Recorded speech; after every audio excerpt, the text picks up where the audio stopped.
as crianças com deficiência visual, elas não precisam estar condenadas a serem deficientes para a vida. Estudos mostrando a associação dos smartphones com um estrabismo convergente, que é aquele dos olhinhos para dentro, Sim. súbitos, em adultos jovens, crianças mais velhas e adultos jovens. Sim. Então,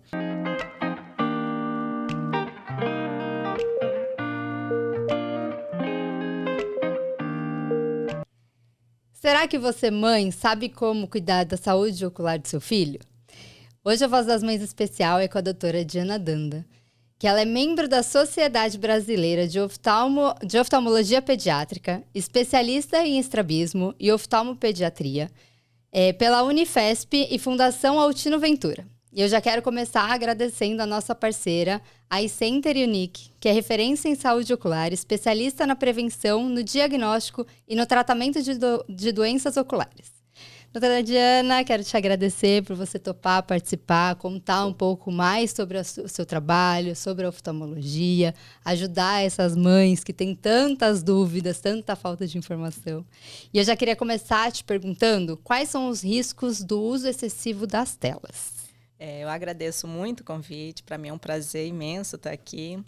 Realmente a oftalmopediatria me enche os olhos. Eu faço com muito, muito amor e dedicação. Eu realmente gosto muito do que eu faço.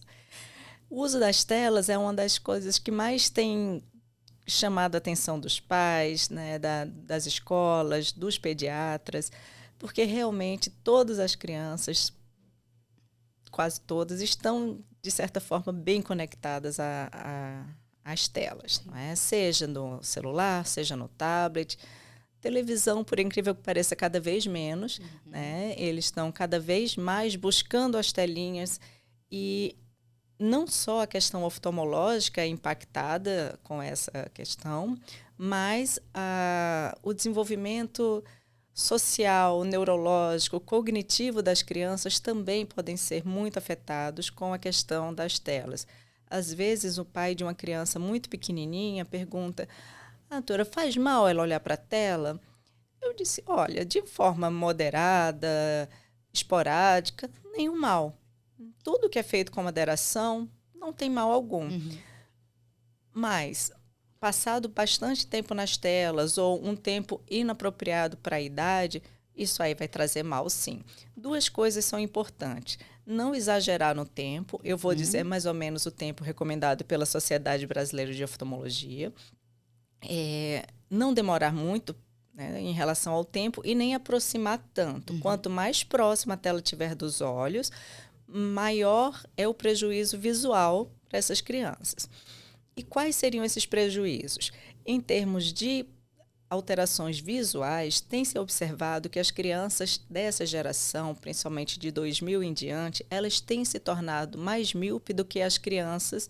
Ah, é? Sim, elas estão mais míopes do que as crianças das gerações passadas. Então, temos aí adultos mais míopes e uma porcentagem cada vez maior de crianças míopes e precocemente míopes em relação às gerações anteriores.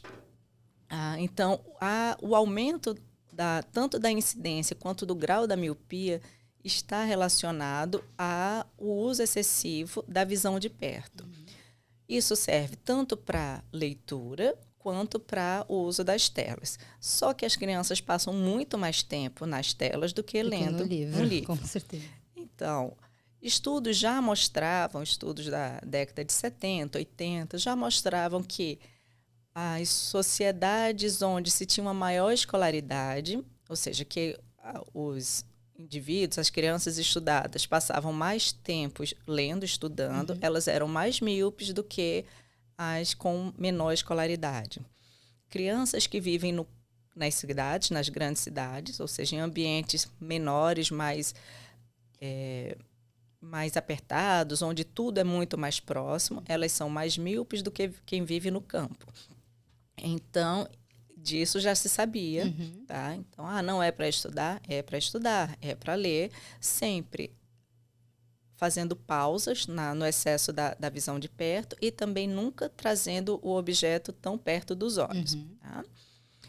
Então, essas crianças estão se tornando mais míopes e o fascínio que as crianças desenvolvem na frente das telas deixa elas concentradas por muito tempo. Né? As crianças não costumam fazer pausas, elas trazem a tela muito perto dos olhos, às vezes de forma inconsciente.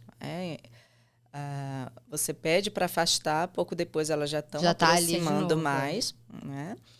E se não tiver um tempo, um prazo, elas podem ficar 3, 4, 5 horas nas telas. Tá?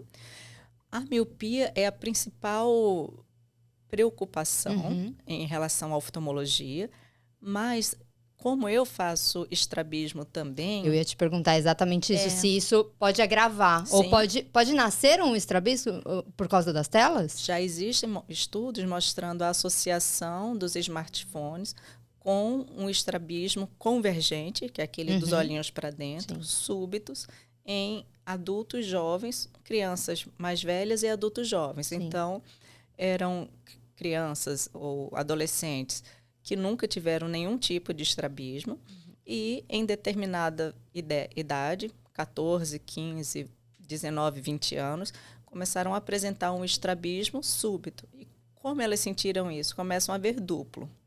Porque antes elas enxergavam bem com os 2 olhos e eles estavam paralelos. Com o uso excessivo das telas, nesse caso é bem excessivo mesmo. São pessoas que passam de 6 a 8 horas. Sei bem do que você está falando, inclusive hoje, no dia de hoje, eu estou assim, porque eu passei em consulta já com a doutora Diana. Então, quando eu conheci, foi aí que surgiu a vontade de trazê-la para o programa. E eu sou estrábica, isso desde a infância.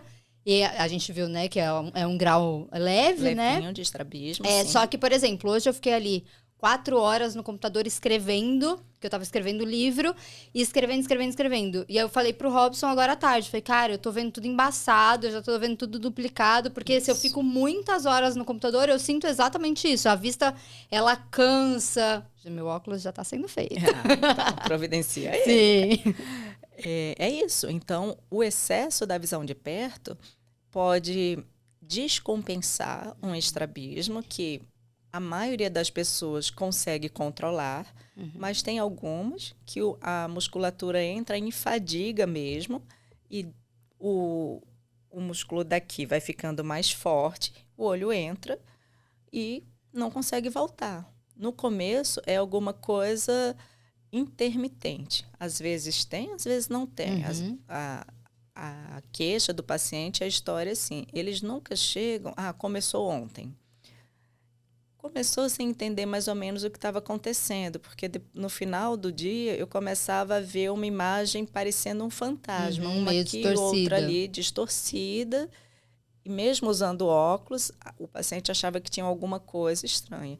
Depois de 3, 4 meses, passou a ver duplo, porque o estrabismo, que ele ainda conseguia compensar devido a uma capacidade de fusão que o cérebro da gente tem, o paciente conseguia compensar até determinado momento, mas tem uma hora que ele não consegue mais. E aí descompensa um estrabismo mesmo, que muitas vezes a gente precisa operar, sim, para trazer de volta o paralelismo ocular, a binocularidade, o paciente passar a ver uma imagem só. Tá.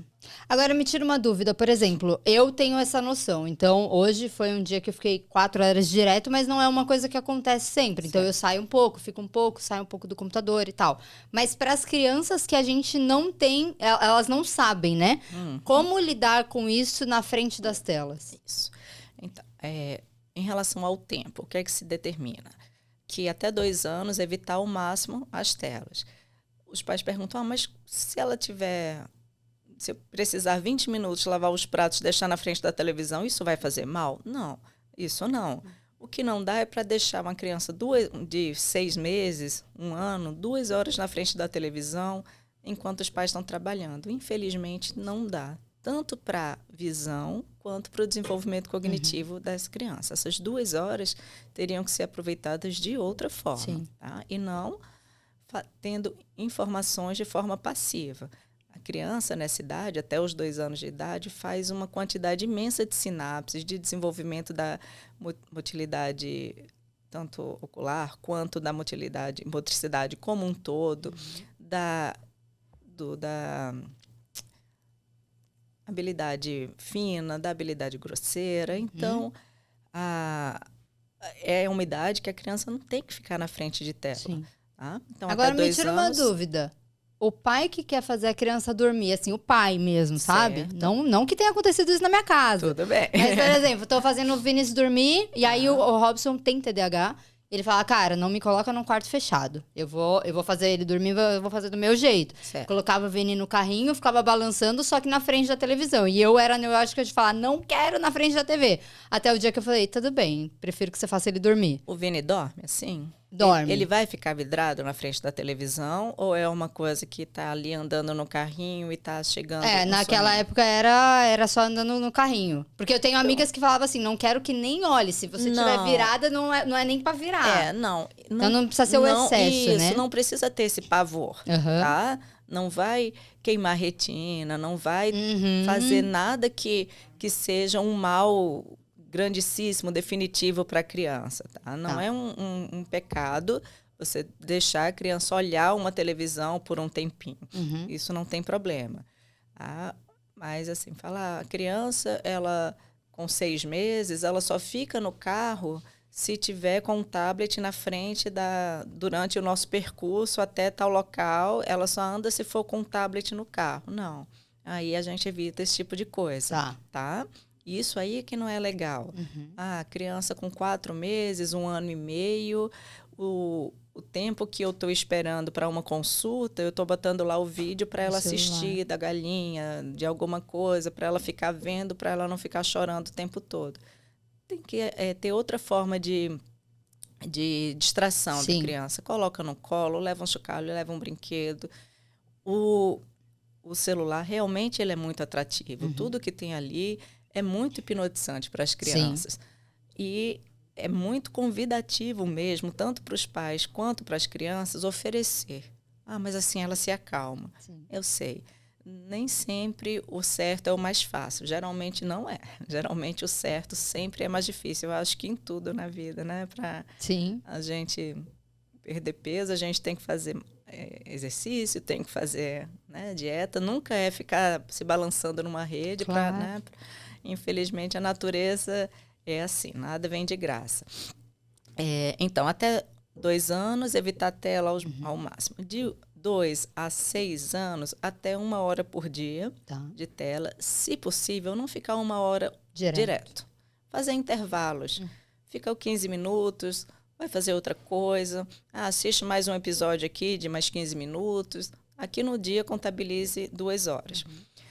De 6 anos em diante, até 2 horas por dia. Até mais ou menos a adolescência, quando fica mais difícil realmente controlar essas crianças, mas se os pais ainda conseguirem, nunca passar mais de 2 horas. Tá? Isso para tudo. Difícil, né? É bem difícil. Você como difícil. Mãe. Como mãe. Porque é importante a gente falar, porque assim, a teoria ela é maravilhosa, mas na prática... Temos. Consigo, porque foi um acordo para outras coisas acontecerem. Tenho um aplicativo de controle de celular. Minha filha tem 11 anos. Então, ela tem direito a 2 horas por dia. Tá? De segunda a segunda. Férias, a gente tenta, pode dar 3 horas, né? Mas aí eu peço, nunca fica direto, filha, por favor. Esse não fica direto, nem sempre eu consigo. Porque passa o dia na escola, daí vai fazer o exercício e quando chega em casa, ela quer ter aquelas 2 horas logo, porque vai acabar o dia. Sim, que ela não teve o dia inteiro. E aí, qualquer minuto conta. Sim. Tá? Então, assim, ela não deixa passar nem 1 minuto. 2 horas é 2 horas, até que o celular bloqueia. Quando bloqueia, até que ela fica de boa. Ela falou, acabou meu tempo. Mas é que eu acho que também você já vem, ela já nasceu, você já era oftalmo, né? Então, você já tem essa criação... Que é mais difícil. Sim. Lá em casa, a minha dificuldade o Vini não está só comigo. Então, a babá fala, mas eu não consigo dar comida. Por exemplo, ele quer comer assistindo desenho. Eu tenho esses exemplos. Quando você tem rede de apoio, é muito mais difícil, né? Meus sobrinhos, eles só comem assistindo o celular. Eram crianças com muita dificuldade de comer. E a mãe fala...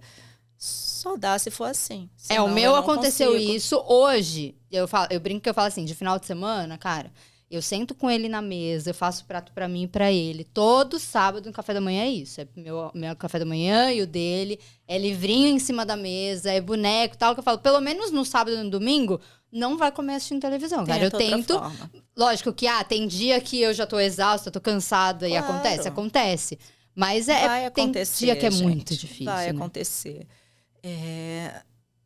Nem sempre o ideal, o certo, né? O ideal é o que a gente consegue. E eu sou muito honesta, cada um faz o que dá, Sim. tá? Falando em criança atípica, então, tem os autistas, alguns autistas, que eles realmente, o celular é uma fonte de acalmar. As crianças, elas realmente precisam daquilo Sim. naquele momento. E tá tudo bem, gente. Nunca tem que ser... Olha, se você deixar o seu filho fazer isso, ele vai ficar cego. Não é assim. A gente tenta fazer o que dá, da melhor forma.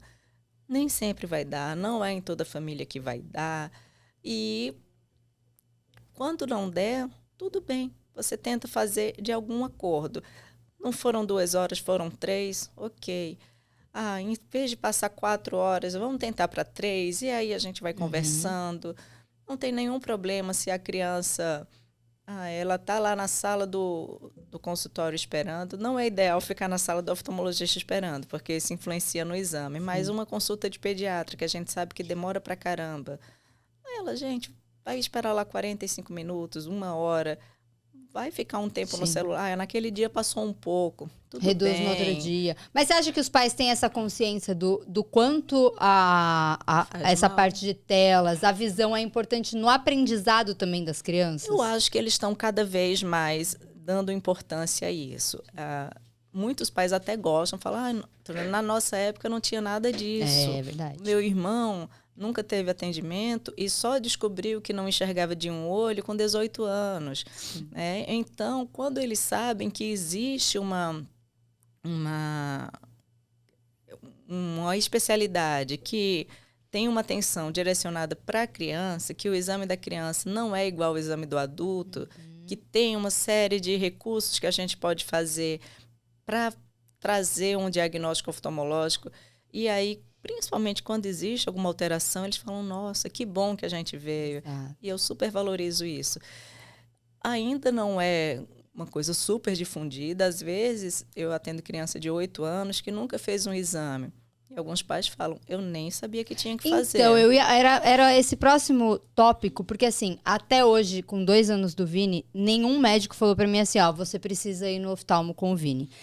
Quem falou foi o geneticista, por conta da osteogênese imperfeita da esclera azulada, né? Então, por causa da esclera azulada dele.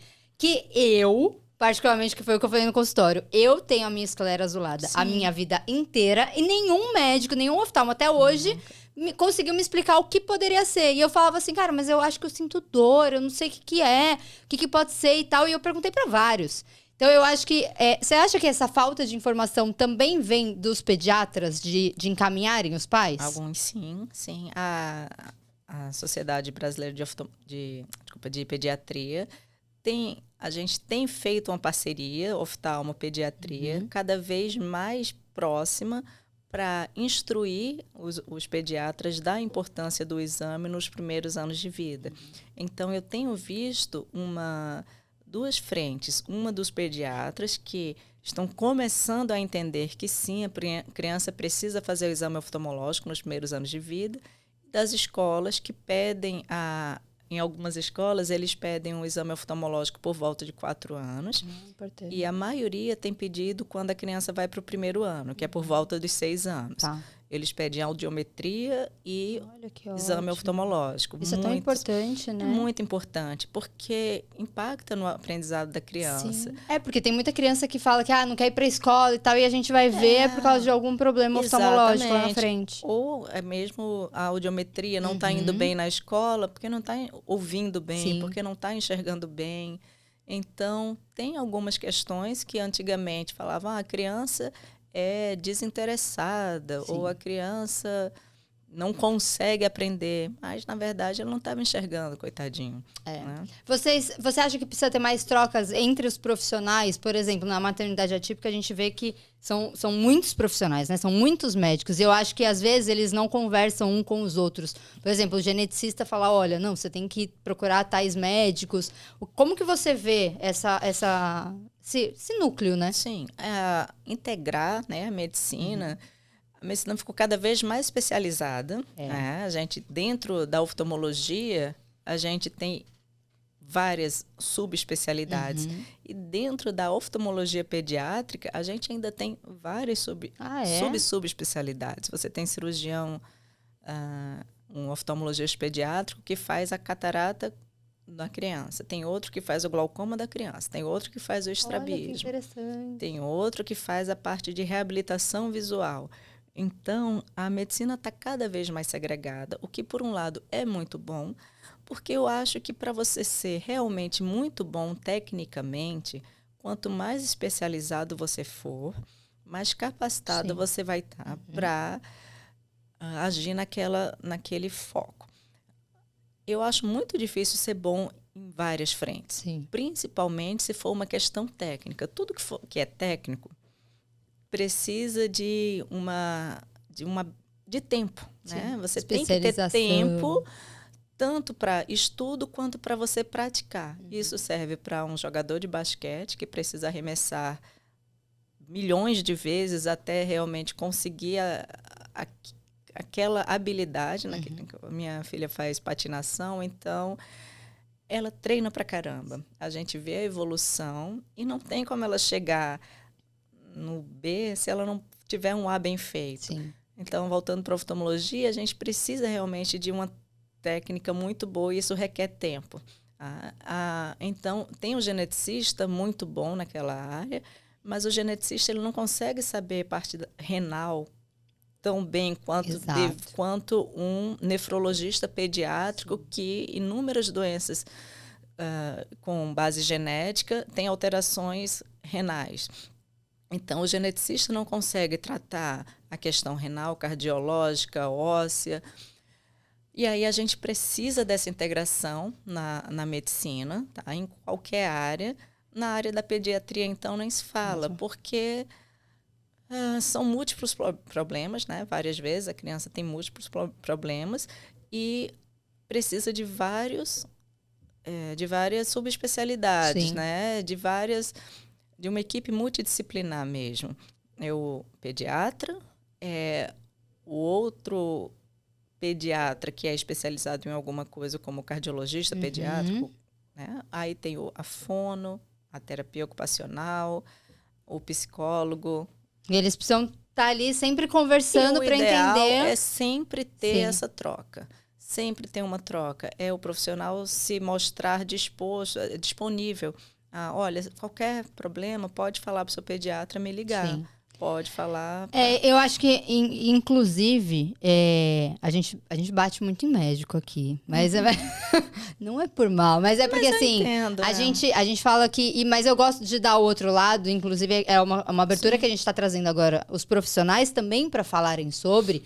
Porque eu acho que vocês também pensam assim, e eu ouço muitos médicos falando isso, sobre a falta de empatia médica. Porque eu fui lá na iCenter com você, tive a minha consulta, e eu fiquei apaixonada pela consulta com o Vini. Porque eu nunca tinha visto uma consulta daquele jeito, sabe? Porque meu receio, eu confesso que antes de ir na iCenter, meu receio era, Robson, como que o Vini vai ficar? Tipo, eu vou levar um biscoitinho, vou levar um não sei o quê, pra ver se ele interage e tal. E você lá brincou com ele. E são vários bonecos e tal, pra fazer ele olhar pra um lado, olhar pro outro, pra conseguir fazer realmente todo o exame. E eu acho isso muito importante. Como que você vê hoje, com os médicos no geral, essa falta de empatia médica? Infelizmente tem, né? A gente tem várias... Toda a área a gente tem profissionais de diversas formações e com diversas experiências pessoais. A empatia serve para qualquer área que você faça. Sim. O teu advogado tem que ser empático, a pessoa que administra as tuas contas. Então, o ideal é sempre se colocar no lugar do outro. Sim. Eu acho que não tem muito o que falar a respeito disso. Eu já fui paciente algumas vezes. E é muito ruim ser paciente.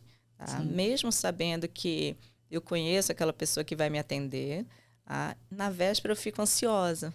Porque será que vai ter alguma coisa? Será que eu vou falar tudo o que eu preciso falar? Será que ele vai me tratar bem? Será que ele vai te falar o que você precisa saber, tirar as dúvidas? Eu já tive algumas experiências ruins com médicos. Sim. E é muito ruim, é coisa que eu lembro até hoje. Né? Então, assim, é ruim ser maltratado. É ruim ser maltratado por uma secretária, é ruim ser maltratado por um chefe, é ruim ser maltratado por qualquer pessoa. É ruim ser maltratado por um familiar. Então, eu levo isso para a vida sempre e falo para minha filha todo dia: filha, trata como você gostaria de ser tratada. Isso é tão importante. Isso. A gente está entrando no mundo de inteligência artificial. Né? Muita gente fala, as máquinas vão tomar lugar do homem. Máquina não sabe abraçar. Máquina não sabe sorrir, não sabe te ouvir. Então, eu acho que isso faz todo o diferencial. A gente está lidando com pessoas. Muitas vezes, eu vim aqui para uma consulta simples, não tem nada demais. Mas outras falam, Antônio, tá tudo bem? Tá tudo bem. É um exame do óculos? Você está tomando remédio para alguma coisa? E eu descobri um câncer. E começo a chorar. E aí, vamos ouvir essa pessoa, mas a consulta só dura 15 minutos, não importa. Aquela pessoa precisa ser ouvida, né? Não tem nada a ver com o olho, é outra coisa que está acontecendo na vida dele. Mas ela precisa ser ouvida. A gente precisa, como profissional de saúde, ou como um ser humano mesmo, ouvir, porque ela quer falar. Nunca esperei que isso fosse acontecer, e eu estou passando por... Vamos ouvir, vamos dar força. Está fazendo, está tratando, está indo atrás, tentar orientar da melhor maneira que eu puder. O que é que eu sei de oncologia? Não muito, mas o suficiente para dizer, olha, acho que está indo pelo caminho certo mesmo, você parece estar bem orientado. E aí a gente tenta ser empático dessa forma. Até para dar um diagnóstico para uma mãe, por exemplo. Isso. Também. Aí lidar com criança são 2 problemas. A criança e os pais, né? A família. É muito difícil dar notícias ruins. Tá? Então, às vezes a gente tem que dizer para a mãe, olha, é uma má formação no olho da criança e possivelmente ela não vai enxergar desse olho. Para dar um diagnóstico desse. Sim. Às vezes é nos 2 olhos. A criança, ela nasceu com os 2 olhos, com o nervo óptico atrofiado. A capacidade visual dessa criança vai ser muito baixa. Às vezes é um tumor no olho. Né? É muito difícil. E tem que ter cuidado. Ou às vezes até você fala assim, a criança vai precisar usar óculos e a mãe começa a chorar. Você fala, mas por quê? Eu queria que meu filho fosse perfeito. Ok, não dá para dizer, poxa, mas que bobeira, só porque ele vai usar um óculos. Não, se ela está chorando, alguma mãe, coisa, né? Então, assim, ela está passando por algum momento difícil e a gente tem que ter coração mesmo para acolher essa mãe que escuta qualquer tipo de notícia diferente. Olha, está tudo ótimo com o exame do seu filho. É o que eu mais gosto de falar, né? Está tudo ótimo. E mesmo quando não está tão bem, sempre vê pelo lado positivo. Não enxerga bem de um olho, o outro é 100%. Com esse olho, vai fazer tudo o que ele puder. E é uma verdade, tá? Em relação a capacitismo. As crianças com deficiência visual, elas não precisam estar condenadas a serem deficientes para a vida. Né? Existem várias formas de você inserir essa criança na sociedade. E eu tenho pacientes maravilhosos que não enxergam dos 2 olhos. Tem uma menina linda que anda de bicicleta. Olha. Ela anda de bicicleta e ela estuda, ela canta, ela participa de um grupo de dança. Nasceu com a retinopatia da prematuridade. Foi uma prematura extrema.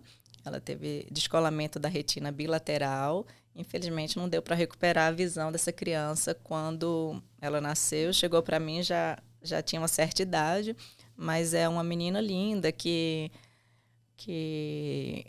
faz tudo que ela pode fazer. Sim. É isso, tudo que ela pode fazer e ela não se sente diminuída em nada.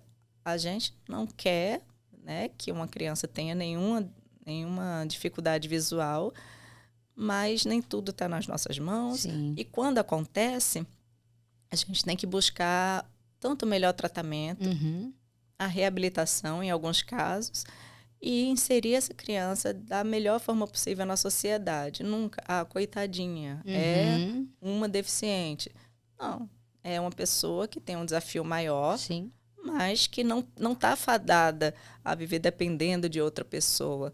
Diante daquilo, o que é que a gente pode fazer? Exatamente. E vamos trabalhar em cima disso. Inclusive, já queria deixar, se você ainda não conhece, se você não levou teu filho ainda no oftalmo, eu vou fazer o jabá aqui, que é importante, e assim, não é por nada não, mas é porque eu gostei realmente, e eu brinco que no Voz das Mães só vem quem realmente eu confio, porque quando eu levei o Vini lá, o que eu falei é sério.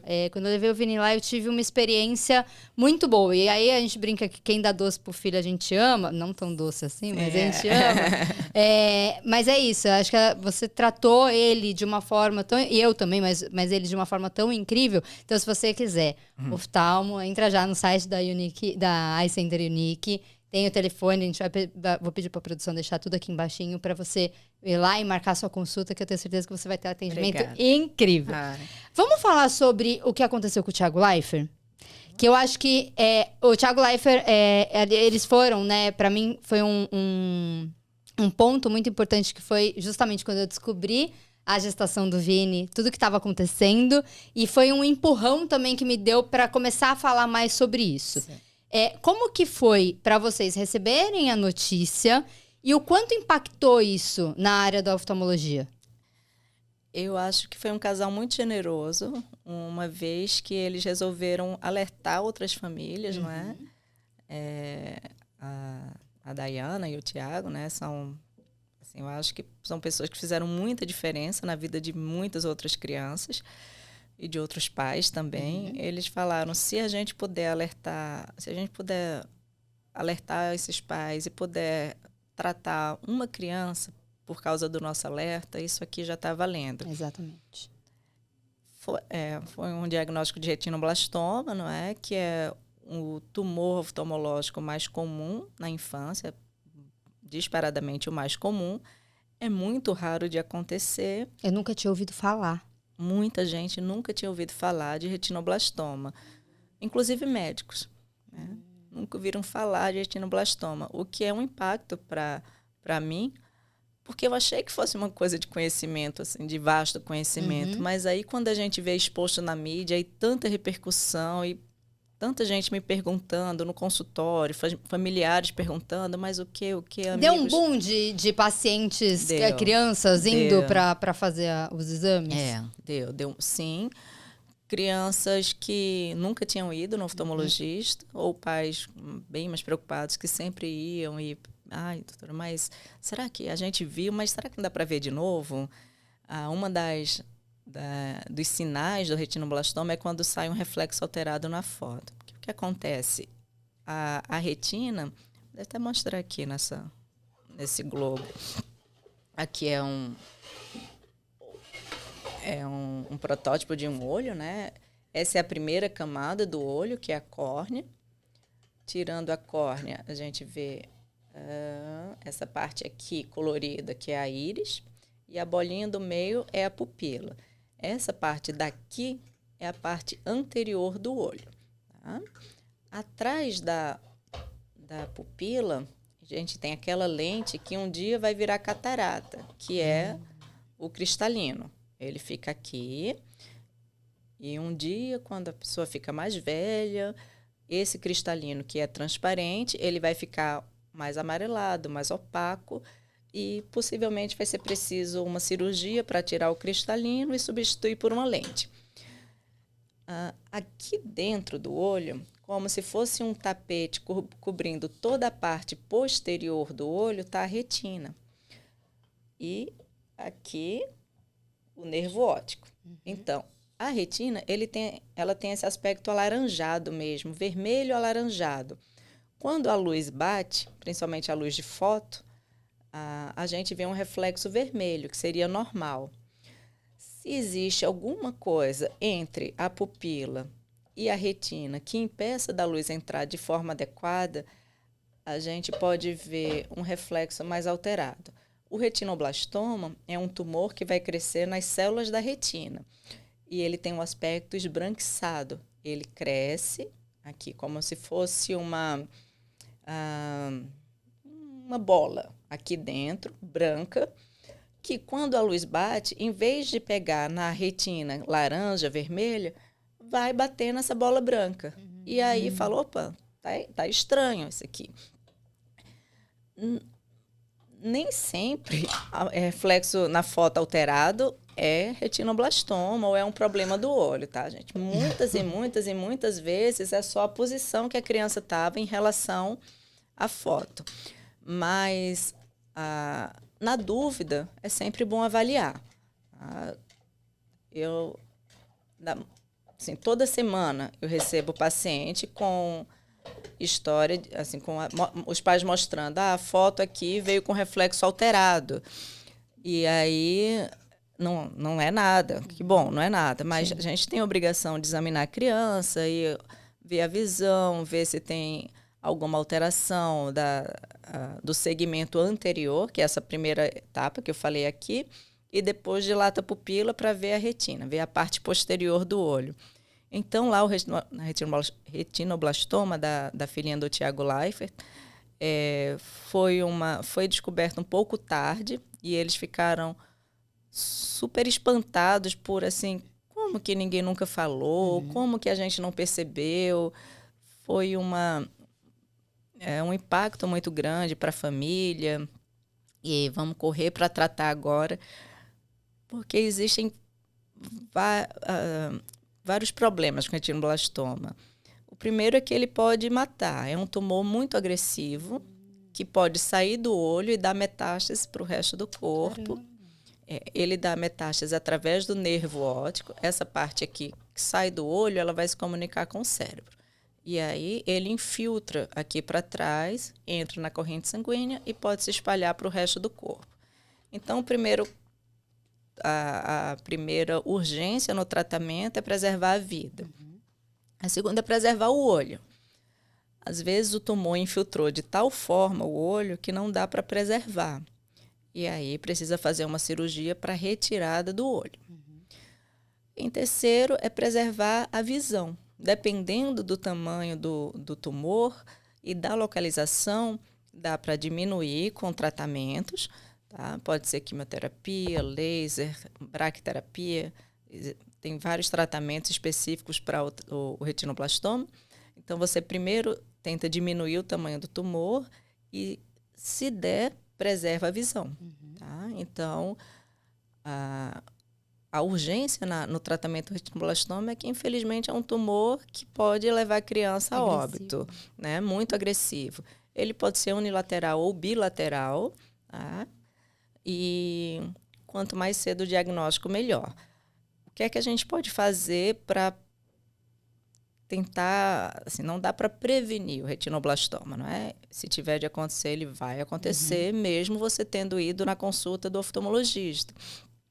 Quando a criança nasce, é preconizado fazer o teste do olhinho. Né? Eu acho que, se eu não me engano, é lei.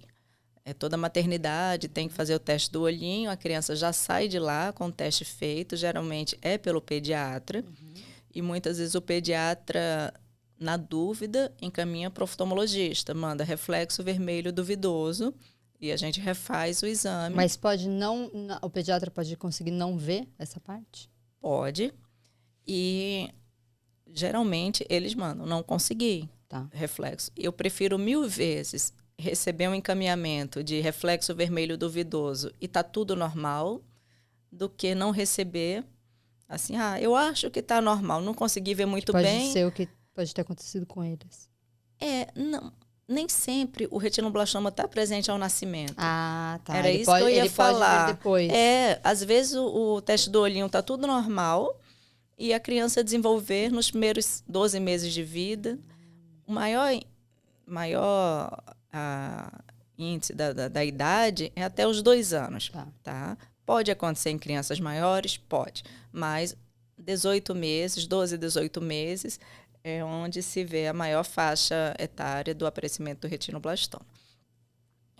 Então, é muito importante fazer exame de fundo de olho nessas crianças de rotina, porque se tiver alguma lesão lá no fundo de olho, a gente consegue ver no comecinho. Uhum. Ela não precisa afetar a visão a ponto de aparecer um reflexo na foto para só aí a gente diagnosticar.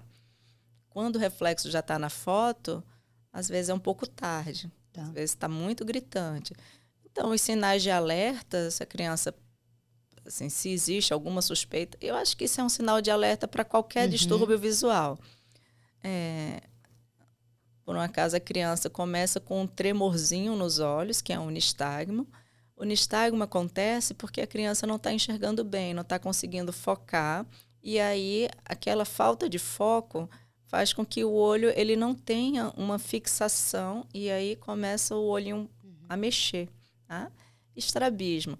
O estrabismo pode acontecer por várias causas, né? Mas sempre que uma criança chega no consultório com estrabismo, a gente tem que saber se é um estrabismo puro, se é um estrabismo, ou se é um estrabismo secundário a algum problema que não só de motilidade ocular. Então, a criança enxerga bem dos 2 olhos e apresentou um estrabismo. Ok. A criança apresentou o estrabismo porque tem uma catarata. E aquele olho não está enxergando tão bem.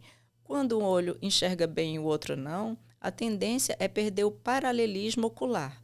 Na infância, nesses casos, o mais comum é o olho ir para dentro, mas também tem aquele olhinho que começa a ir para fora. Então, uma criança que apareceu com estrabismo, a gente tem que avaliar. Tem que fazer um exame completo, porque ela pode ter isso, que não está enxergando bem de um olho. E não enxergar bem de um olho existem vários motivos. Pode ser até por um grau diferente de um olho em relação ao outro. A criança, às vezes, tem nada num olho e 8 graus no outro. Esse olho de 8 graus não vai enxergar bem. Vai passar para o outro. E o outro vai ser o dominante. Esse olho vai ficar meio perdido e vai começar a desviar. Tá. Ela pode não enxergar bem porque tem uma catarata, um descolamento de retina, porque o nervo óptico não é bem formado, porque tem uma cicatriz na retina, que é essa parte de dentro do olho, porque tem um descolamento da retina, então, porque tem alguma patologia ocular. E aí, o diagnóstico precoce sempre é a melhor, né, o melhor momento. Sim. A gente tem que tratar precocemente. Tudo no desenvolvimento visual é crítico. Os 6 meses de estímulo visual para a criança são fundamentais. Então, uma criança que nasce com a catarata congênita, ela já nasceu com uma privação da visão em um ou nos 2 olhos. Então, um olho está recebendo todo o estímulo que ele precisa receber e o outro não.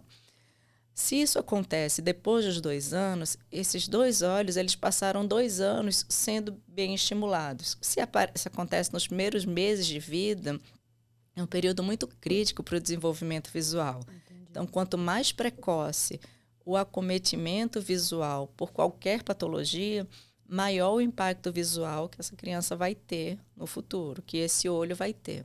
Agora, me tira uma dúvida, o estrabismo, aí é uma dúvida pessoal, porque assim, quando eu descobri o meu estrabismo, eu fui colocada para fazer algumas coisas que eu espero que já tenha mudado isso. Porque, assim, era tampão que eu tinha que usar de um tempo para o outro. Então, eu ficava 1 hora, trocava e tal. Como que eu ia para a escola assim? Não queria, de jeito nenhum. Que vergonha e tal.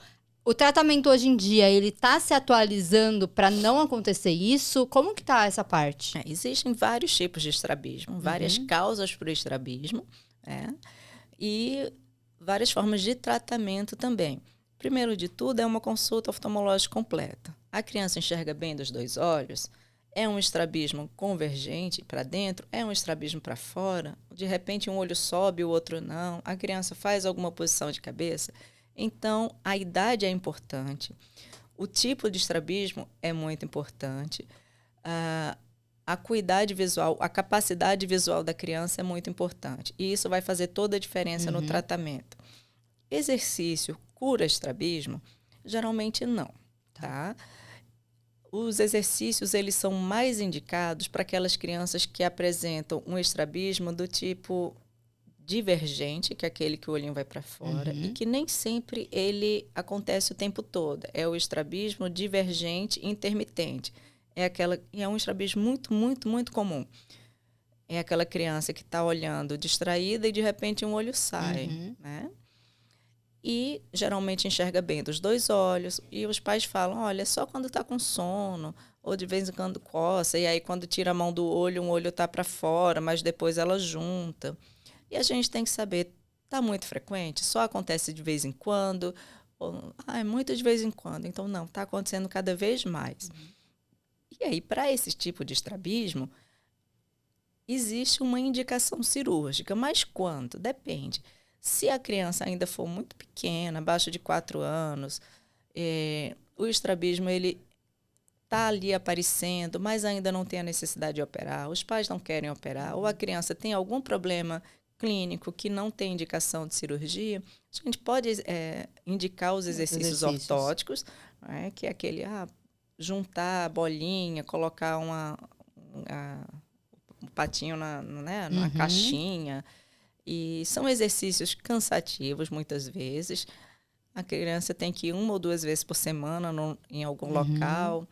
Nem toda família consegue fazer isso. Às vezes não encaixa, né, na rotina familiar. E existe também o tampão. Aí o tampão já é outra coisa. O tampão é usado principalmente para tratar ambliopia. Ambliopia é o nome que a gente dá para o olho preguiçoso. Às vezes a criança enxerga bem de um olho e do outro não. Isso pode acontecer por vários motivos. O motivo mais frequente é diferença de grau entre os olhos. Eu falei, às vezes é 1 grau no olho, 9 no outro. Esse olho de 9 não vai enxergar tão bem. Então, coloca um óculos e o tampão. Tá? Mas o tampão vai corrigir, vai fazer esse 9 sumir? Não. Nem o tampão, nem o óculos. O tampão e o óculos vão tentar fazer com que esse olho sozinho tenha o estímulo que ele precisa para desenvolver as células neurológicas que são responsáveis pela visão daquele olho, estimular essas células para que elas possam aprender a enxergar. Tá? Então, a questão do tampão é um tratamento difícil. Horrível. Muito chato para a criança, muito difícil para os pais. Tá? E eu costumo falar que é um tratamento familiar. Sim. Porque é cansativo, é difícil, a criança não quer. Quanto menor a criança, mais difícil, porque ela arranca, ela não entende. Uma criança maiorzinha, acima de 3, 4 anos, já dá para conversar, não é? Quanto pior a visão do olho ruim, ou seja, eu vou fechar o olho bom e vou deixar o olho ruim aberto. Quanto pior a visão desse olho, mais difícil é a adesão ao tratamento. Porque a criança fecha o bom e fica muito difícil dela seguir a vida. Sim. Então, para não ter prejuízo escolar, eu prefiro, dependendo do caso, não mandar com tampão para a escola. Tá. Aí fazer mais o exercício em casa. Fazer o tampão em casa. Aí, quanto tempo de tampão se faz? Depende. Depende da idade, depende de quanto esse olho enxerga e depende da rotina da criança. Tá. Em geral, 2 a 4 horas por dia. Tá? E aí, falar, mas ela não vai para a escola de tampão. Ok, não vai. Tem algumas crianças menorzinhas que a escola ajuda bastante. Sim. Que os pais falam, olha, em casa ela não faz, mas na escola ela faz. Ok. Então, a gente conversa para tentar trazer o tampão para a realidade da criança e tentar fazer de uma forma lúdica. Às vezes, colocar na boneca, às vezes o pai coloca também de brincadeira, pode fazer um desenho no tampão, vamos escolher a cor. Tá? E aí eu falo, faz um sistema de de bonificação. Cada vez que a criança fizer, ela ganha um adesivo. Quando completar 10 adesivos, aí ela pode ganhar um pirulito ou um chocolate, alguma coisa que ela queira. Vocês fazem um combinado. E aí faz um estímulo para a criança. Geralmente, eu acompanho elas a cada 2 ou 3 meses. Cada vez que vem e eu vejo que está sendo bem feito, elas ganham uma tatuagem. Elas ganham tatuagem, é uma festa, ganham parabéns, ganham medalhinha. Então, a gente tem nosso papel também de estimular bastante. O Vini saiu do consultório com as 2 tatuagens aqui e falava assim, tô igual mamãe e papai. Muito, muito igual mamãe e papai. E aí, existe ainda outra alternativa ao uso do tampão, que é um colírio de atropina, usado a uma concentração tal, que pode ser usado, que é o que a gente chama de penalização. Em vez de você fazer um tampão físico, que é aquele tampão do adesivo, você pode fazer uma penalização farmacológica, que você pinga um colírio que dilata a pupila no olho bom, e aí ele não vai enxergar bem daquele olho bom e vai ter que usar o outro olho. Tá? É uma possibilidade também para o tratamento da ambliopia, dessa vista cansada. Então, quando você vê uma criança na rua com um tampão, ela certamente não enxerga bem de um olho e está estimulando aquele olho, pode ter estrabismo associado ou não, ela pode usar óculos ou não. Tem vários motivos para a gente usar tampão, mas o tampão não faz curar estrabismo, ele é basicamente para estimular a visão do olho pior, tá? Mesmo usando o tampão, se a criança precisar de uma cirurgia, isso não vai tirar a necessidade do uso do tampão, do uso da cirurgia, do procedimento de cirurgia mais na frente. Maravilha. Eu tinha várias perguntas do Instagram aqui, que quando eu abri a caixinha, mas você já respondeu um monte. Inclusive, o tempo do tampão era uma delas. Vamos. Mas eu queria deixar 2 antes da gente encerrar, que acho que essas mais bombaram. A criança que usa óculos, ela tem que usar o óculos o tempo todo? Depende. Depende muito do grau que a criança tenha, da finalidade que o óculos exerce naquela criança. Às vezes o óculos é usado porque ela tem um estrabismo, ela enxerga bem dos 2 olhos, quando ela está sem óculos, o olhinho entra. E quando ela coloca o óculos, o olho está no lugar. Então, o óculos ele serve para diminuir a força muscular, diminuir o processo de acomodação, que faz com que o olho entre. Tá? Então, fala assim, ele tem que usar o tempo todo? A maior parte do tempo. Sim. Tá? E se quiser jogar bola sem óculos, pode. Ele enxerga bem sem o óculos. Se você tirar o óculos ele jogando bola, vai ficar bem. Agora, se a criança tem 5 graus de miopia, não vai ficar bem. Não vai ficar bem, tá? Se ela jogar bola sem um óculos, ela não vai ficar bem. Mas não é arriscado jogar de óculos?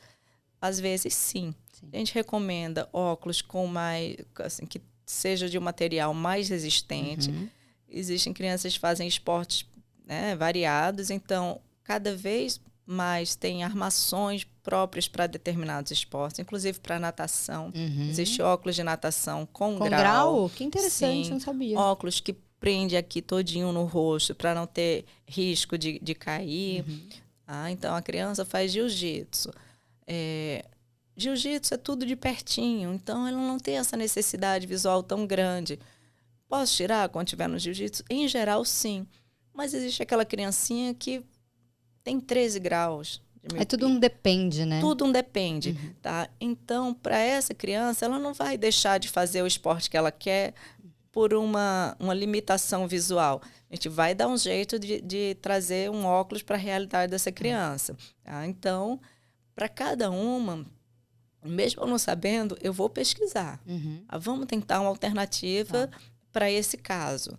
E, assim, nem sempre eu sei na hora, mas a gente pega o telefone, liga para quem sabe. Coisa também, né? Liga para quem sabe, para quem pode ajudar. E aí depois eu retorno para os pais. Olha, tive essa ideia, vamos fazer tal coisa?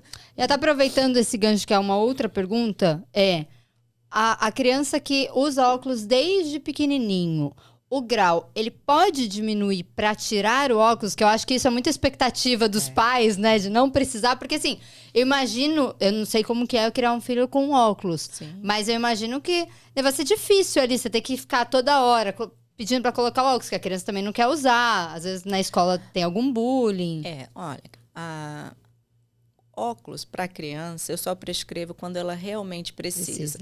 Usar uma criança que enxerga relativamente bem, com 4 anos de idade, e tem um grau, 1,5 de, vamos dizer, astigmatismo. Essa criança ela não vai usar o óculos, tá? Porque não faz muita diferença na vida dela. A exigência visual não é tão grande quanto um adulto que precisa passar muito tempo no computador, quanto uma criança mais velha que já tem que copiar no quadro. Mas o não usar pode piorar esse grau? Não necessariamente, tá? Então, assim, óculos não é remédio, tipo, se você usar, teu grau diminui. Nem se você não usar, o grau aumenta. Tá? Não tem essa relação. Então, tudo vai depender da criança. O que eu estava dizendo assim, você falou, é um esforço ter que dizer para a criança usar o óculos. Nem sempre. Quando a criança precisa mesmo, ela quer usar. É verdade. Ela busca que vai o óculos. Ajudar, ela sente Sim, essa necessidade. ela pede. Ela acordou, ela vai pedir o óculos. Às vezes eu examino a criança, tiro o óculos para examinar, acabou o exame, ela fala, cadê meu óculos? Entendeu? Então, não é aquela criança que os pais têm que ficar atrás, coloca o óculos. É que será não que ela precisa precisa tanto mesmo? Talvez não, Sim. entendeu? Faz então, sentido. Aí, se o grau aumenta com o tempo, isso é muito variado, tá? O grau pode aumentar independente de você usar óculos ou não. A miopia é um grau que realmente tende a aumentar, porque o olho, vamos dizer que esse aqui é um olho de tamanho normal, de quem tem 0 de grau. Um olho hipermétrope, ele é um olho um pouco menor nesse sentido.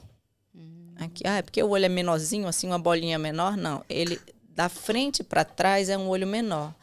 E o olho míope é um olho maior, nesse sentido. A tendência do olho humano é aumentar e não diminuir. Então, a tendência da miopia é ir aumentando. Entendi. A criança tem 2, depois 2,5, 3. E antigamente, a gente via a criança aumentando o grau, e não tinha muita coisa que fazer, a não ser lamentar e passar o óculos novo. Poxa, era 1, agora está 3. E agora está 4. E que pena. Não tinha muito o que fazer. De 2012 em diante, tem se usado colírio para tratamento da miopia. Isso aí a gente pode até falar em outro momento, senão vai ficar muito longo. Mas existem algumas alternativas para o tratamento do aumento da miopia. Não para fazer a miopia diminuir, mas para não deixar esse olho ir crescendo e a miopia aumentando cada vez mais. Às vezes, o pai tem 8 graus de miopia, a mãe tem 5. Essa criança é um forte candidato a ser um míope de moderado a alto, não é? A ter um grau parecido com o pai. Então, se a gente vê que a criança ela está evoluindo no grau, com esse histórico familiar, tem como intervir. Ou com esse colírio de atropina, em concentração baixa, ou com o uso de uns óculos com lentes especiais que tem sido usado para o controle da miopia, chama óculos de defocus periférico. Ai, que interessante. É super interessante, tem sido um assunto muito falado, muito estudado e com ótimos resultados. Então, de algum tempo para cá, tem se usado cada vez mais. Eu acho até hoje em dia, você não oferecer um tratamento para miopia nessas crianças, acho até que é uma falha do oftalmologista pediátrico, quando vê que a miopia está aumentando, pode falar, olha só, temos 2 alternativas. Se o pai não puder ou não quiser fazer, ok, mas ele está ciente de que existe. Tem que saber que existe, né? Nem todo mundo precisa aceitar o tratamento, mas é minha obrigação falar que existe. Né? A informação, não é? Disponibilizar a informação para esses pais.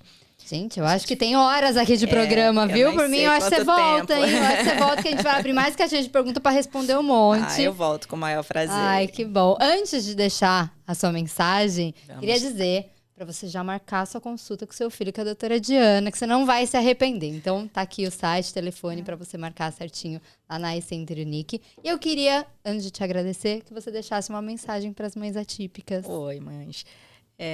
Primeiro, muito obrigada mais uma vez. Vocês são os amores. O Vini é um amor. O Robson, vocês são uma família muito, muito especial, que eu tive um prazer de conhecer. E quando eu pego uma família, a gente vai por muito tempo, hein? Eu tenho criancinhas, sem falar muito da idade, né? Mas criancinhas que eram estavam no colo da mãe, pré-verbais, ainda nem falavam, e hoje estão acabando a escola. E é um prazer ver esse crescimento, acompanhar tudo. Mães atípicas, o que dizer, né? São mães... assim, são guerreiros. Não, são mães que fazem o que podem, né? Fazem tudo, e eu tenho muitas comigo. São pessoas que a gente tem que ter todo o carinho do mundo, todo o carinho por todas as mães, todas as famílias. Quem te procura é porque está precisando de alguma coisa.